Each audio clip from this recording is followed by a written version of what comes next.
जय हिंद दोस्तों। आज हम लोग जो है अपने न्यूज़ को कवर करेंगे और 18 जनवरी है आज 2024, दिन है गुरुवार। आइए सबसे पहले हम लोग न्यूज़ को देखते हैं क्या है। तो इम्पोर्टेंट में क्या है यहाँ पे देखिए, अभी प्रधानमंत्री जो है एक मंदिर में गए थे पूजा करने, तो उन्होंने एक स्टेटमेंट दिया है कि 9 सालों में 25 करोड़ लोगों को जो है गरीबी से बाहर निकाला गया है।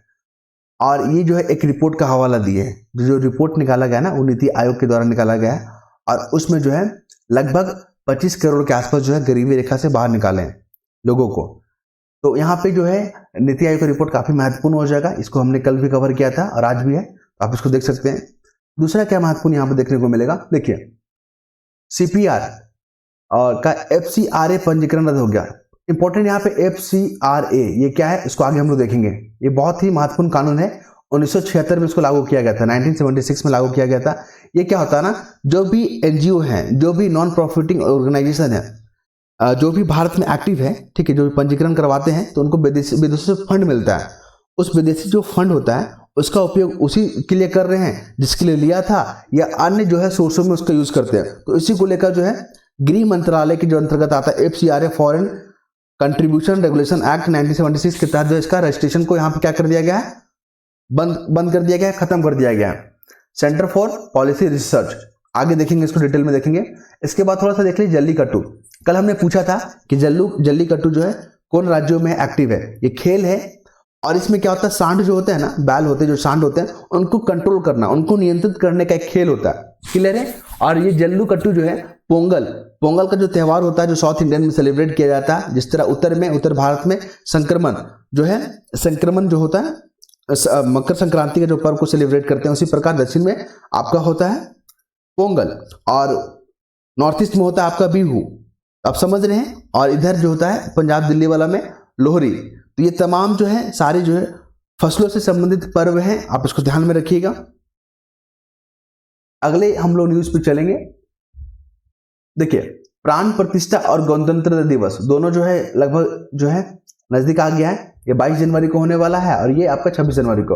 तो उसको लेकर जो दिल्ली सरकार है, दिल्ली गवर्नमेंट है, वो काफी जो है एक्टिव है और सारी सुरक्षा के पुख्ता जो इंतजाम करने चाहिए। और समारोह से पहले का सारे वो जो है प्रोटोकॉल को फॉलो कर रहे हैं। उसी पे ये न्यूज दिया गया है, आर्टिकल दिया गया है, आप देख सकते हैं। और अभी जो कोहरा वगैरह का जो मौसम है, जिसके कारण जो वहाँ पे कुछ ऐसे जो अप्रिय घटना ना हो जाए, इसके लिए कई टेक्नोलॉजी का यूज कर रही है, जैसे VLP क्या होता है, फ्लेयर गन या वेरी लाइट पिस्टल, आप यहाँ पर देख सकते हैं। फिर हम लोग बात करेंगे अगले मुद्दे पे। यहाँ पे देखिए, यहाँ पे पाहुजा हत्याकांड, देखिए यहाँ पे हत्याकांड किया गया है। आप कोई भी न्यूज़पेपर उठा ले तो वहां पे आपको हत्या, मर्डर वगैरह आपको न्यूज देखने को मिलेगा। हमें उसमें सीखना क्या है, आप स्टूडेंट के नजरिए से देखिए। यहाँ पे क्या हो रहा है, ये जो मॉडल है उसकी हत्या कर दी गई। तो पुलिस हिरासत और न्यायिक हिरासत, ये UPSC में क्वेश्चन पूछा गया कि पुलिस हिरासत का मतलब क्या होता है और न्यायिक हिरासत का मतलब क्या होता है। दोनों का स्टेटमेंट बना के जो है क्वेश्चन पूछा गया था। हम यहाँ पे बता देते आपको। देखिए, पुलिस कस्टडी में क्या होता है, जब किसी आरोपी को पुलिस कस्टडी में रखा जाता है, पुलिस हिरासत में रखा जाता है, तो उस पर जो इंक्वायरी करता है, जो इन्वेस्टिगेशन ऑफिसर होता है ना, उससे इंक्वायरी करता है आरोपी से। क्लियर है। और 24 घंटे के अंतर्गत मजिस्ट्रेट के सामने पेश करना होता है। ठीक है, मजिस्ट्रेट के सामने क्या करना होता है, पेश करना होता है। लेकिन न्यायिक हिरासत में क्या होता है, जुडिशियल अरेस्ट में क्या होता है, इसकी तरह क्या होता है। और देखिए, पुलिस हिरासत में क्या होता है, लॉकअप में रखा जाता है। लॉकअप में जो हवालात होता है ना, पुलिस का जो हवालात है वहां रखा जाता है। और न्यायिक हिरासत में मजिस्ट्रेट के पास रखा जाता है। ओके। और एक न्यायिक हिरासत में देख लीजिए, जुडिशियल जो है, जुडिशियल क्या बोलते हैं उसको, कस्टडी। जुडिशियल कस्टडी में क्या होता है कि अगर किसी आरोपी को जुडिशियल कस्टडी में अगर रखा गया है, तो जो इंक्वायरी ऑफिसर होते हैं, इन्वेस्टिगेशन ऑफिसर होते हैं, वो इंक्वायरी नहीं करेंगे। उनको अगर इंक्वायरी करना होगा ना, तो कोर्ट से परमिशन लेना होगा, डायरेक्ट आप इन्वेस्टिगेशन नहीं कर सकते। अभी हाल ही में एक मामला आया था महाराष्ट्र का। वहां पे क्या हुआ था कि एक आरोपी पे जो है सुप्रीम कोर्ट ने जो कहा कि आप जो है इसको न्यायिक हिरासत में रखो, अब पुलिस इंक्वायरी नहीं करेगी। लेकिन वहां ने क्या किया, एक पुलिस ऑफिसर था जो था इन्वेस्टिगेशन ऑफिसर, उसने जो है कोर्ट की ऑर्डर को नहीं माना और जाके इंक्वायरी करने लगा। तो कोर्ट ने उसको तलब किया कि आप इस तरह का कैसे कर रहे हो, आप पे जो है अटेम्प्ट टू कोर्ट जो है आप पे लगेगा और मानना का केस लगेगा। तो आप समझ लीजिए पुलिस हिरासत क्या होता है, न्यायिक हिरासत क्या होता है। फिर हम लोग बात करेंगे, देखिए अमेरिका शहर में जो है ना, अमेरिका शहर और भारत का जो शहर है, वहां पे सिस्टर सिटी का समझौता होगा। सिस्टर सिटी समझौता क्या होता है, उसका कॉन्सेप्ट को समझ लीजिए, इसका प्रिंसिपल को समझ लीजिए। यहाँ पे क्या होता है, देशों के जो दो क्षेत्र होते हैं, जैसे अभी ग्रेटर नोएडा भारत का है, और यहाँ पे देख लीजिए अमेरिका का कौन सा क्षेत्र है, तो अमेरिका का क्षेत्र है एक लाउडाउन काउंटी, ये जो क्षेत्र है अमेरिका का, दोनों में सिस्टर सिटी का जो है कॉन्सेप्ट यहाँ पे लागू होगा। यहाँ पे क्या होता है, दोनों क्षेत्रों में घनिष्ठ संबंध होते हैं, और दोनों अलग अलग देशों के क्या होते हैं, घनिष्ठ संबंध होते हैं। यहाँ पे शिक्षा के क्षेत्र में, व्यवसाय के क्षेत्र में, संस्कृति, जैव विविधता, एग्रीकल्चर, दवा, आर्टिफिशियल इंटेलिजेंस, सूचना, इंफॉर्मेशन इंटेलिजेंस, इन तमाम क्षेत्रों पे क्या होता है, मजबूती से काम करते हैं। तो सिस्टर सिटी का कॉन्सेप्ट याद रखिएगा। और कौन कौन शहर के बीच में हुआ था, वनडे एग्जाम के लिए काफी महत्वपूर्ण है। फिर हम लोग बात करेंगे दिल्ली सरकार की एक योजना है तीर्थाटन योजना, ये भी न्यूज में आ गया है, तो याद रखिएगा तीर्थाटन योजना जो है दिल्ली सरकार की योजना है और काफी महत्वपूर्ण है। फिर हम लोग अगला जो है मुद्दे पे मूव करेंगे, और यहाँ पे देखिए ट्यूटोरियल में क्या दिया गया है, ये वाला बिखरते रिश्तों में टूटते बसते।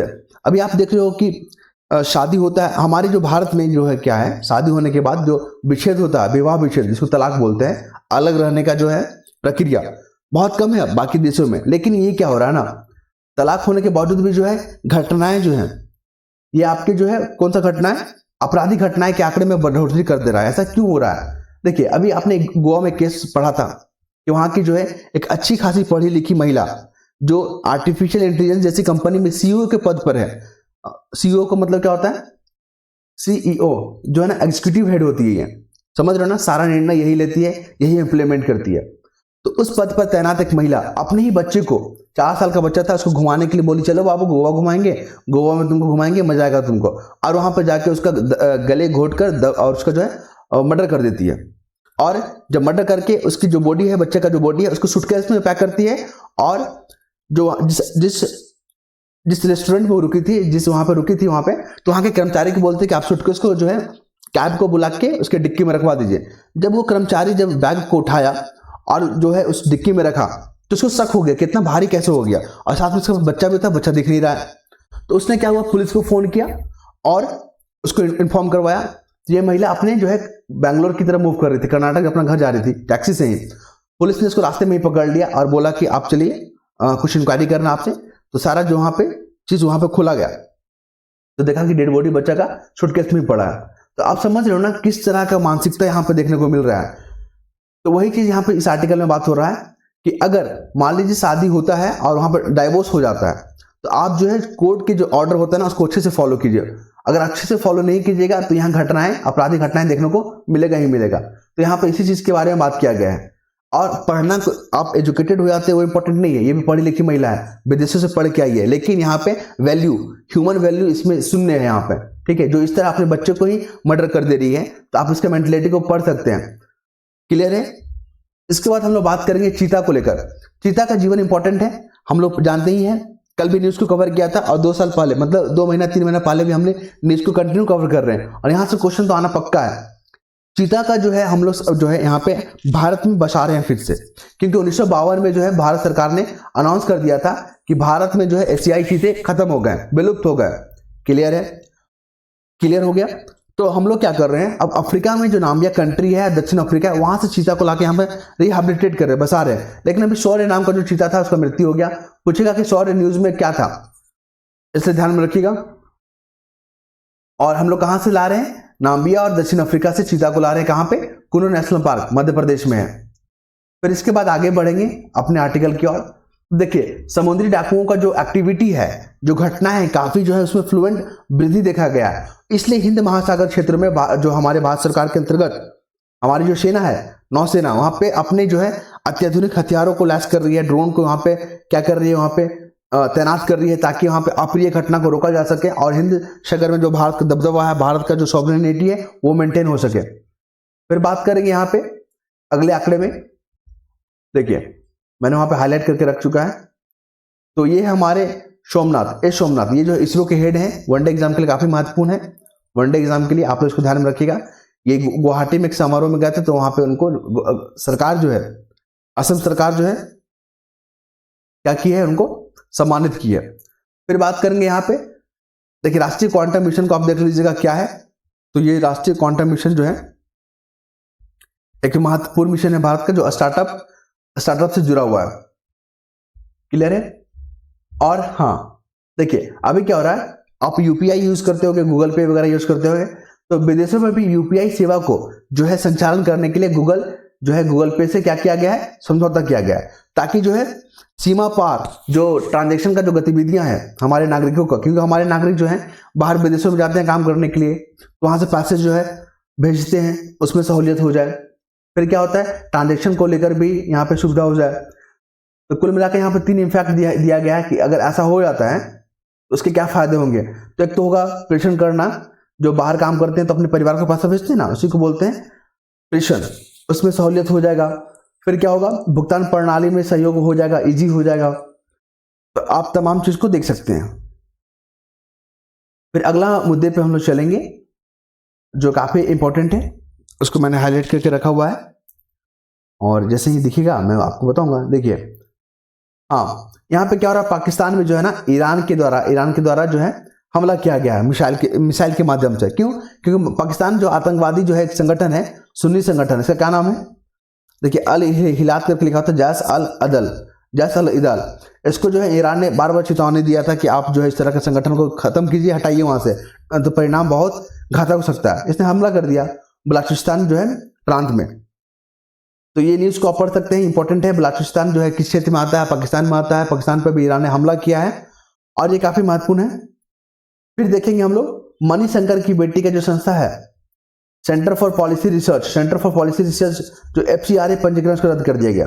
FCRA के तहत जो है ना आप फॉरेन से फंड ले सकते हो अपने उद्देश्यों की पूर्ति करने के लिए, जिस उद्देश्य के लिए बनाया गया है आपका NGO। लेकिन क्या कर रही थी, जो पैसा मिल रहा था ना उसका अन्य सोर्सों में यूज कर रही थी, अन्य उद्देश्यों के लिए जो है यहाँ पे क्या कर रही थी, यूज कर रही थी। ये जो संस्था है सेंटर फॉर पॉलिसी रिसर्च, यहाँ पे फिर गृह मंत्रालय ने यहाँ पे इंक्वायरी किया, तो जब पता चला कि जो नियमों का उल्लंघन हो रहा है तो इसका जो है लाइसेंस रद्द कर दिया गया।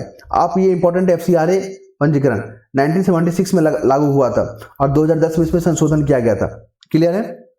फिर आइए जल्लीकट्टू देख लेते हैं। ये आपका पोंगल जो त्यौहार होता है उसके दौरान जो है तमिलनाडु में खेला जाता है और ये सांड को कंट्रोल करने का एक गेम होता है और ये काफी जो है विवाद में भी है।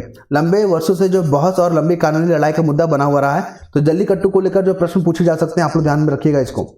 आयुष्मान भारत योजना जो है ना 12 जनवरी को अगर देखेंगे, 12 जनवरी 2024 तक 30 करोड़ तक जो है लाभार्थी इसमें पंजीकरण हो चुके हैं। मतलब इस योजना का जो लेने के लिए लाभार्थी जो है तत्पर हो गए। सबसे अधिक जो है आयुष्मान कार्ड वाला जो राज्य है भारत में वह यूपी, सेकेंड नंबर पे है MP, थर्ड नंबर पे है महाराष्ट्र। याद रखिएगा। इसमें क्या होता है, पर परिवार को जो 5 लाख का स्वास्थ्य बीमा उपलब्ध कराया जाता है। और इसको लागू कौन कर रही, कौन एजेंसी, तो यहाँ पे लागू करने वाली है राष्ट्रीय स्वास्थ्य मिशन प्राधिकरण। याद रखिएगा, ये इंपॉर्टेंट है, मैंने आपके साथ डिस्कस किया है इसको। और कोई भी ऐसे इंपॉर्टेंट फैक्ट को हम जो इग्नोर नहीं कर रहे हैं जो एग्जाम से रिलेटेड हो। तो ये रहा स्पोर्ट्स सेक्शन। मुझे इसमें कुछ खास नजर नहीं आ रहा, अगर आपको लगता है तो आप यहाँ पर देख सकते हैं। आई होप आपने सारे कंटेंट को समझा होगा। कुछ भी दिक्कतें होगा तो आप जो है कमेंट कर सकते हैं और आपको जो है जवाब तुरंत दे दिया जाएगा। धन्यवाद।